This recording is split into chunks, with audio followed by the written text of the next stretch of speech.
Welcome back to Whiteboard Wednesday, folks. Mike Cromwell, your co-host. Brian DeVault.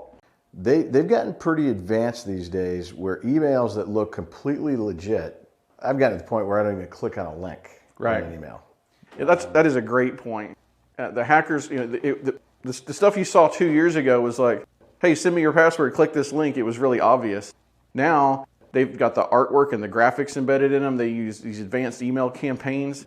And I mean, they'll land an email in your inbox that looks exactly like your service provider would format one. Good rule of thumb is keep in mind, your IT people, nor will any reputable software vendor or technology vendor ever ask you to click a link and type in your password. That will never happen unless you've initiated a password reset or something like that.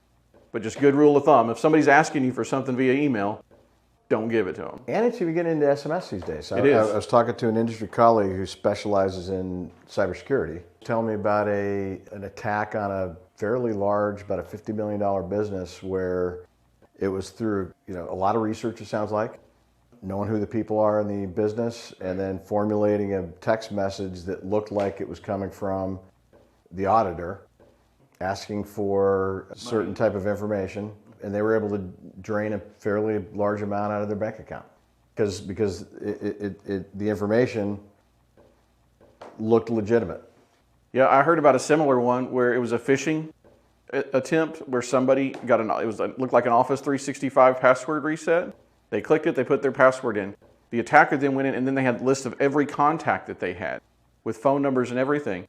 So they put themselves as a contact entry in there that said Mike the CEO, and then started texting all the colleagues from Mike the CEO, where it appeared as though they were, that was a legitimate contact, asking for them to wire money and do things like that.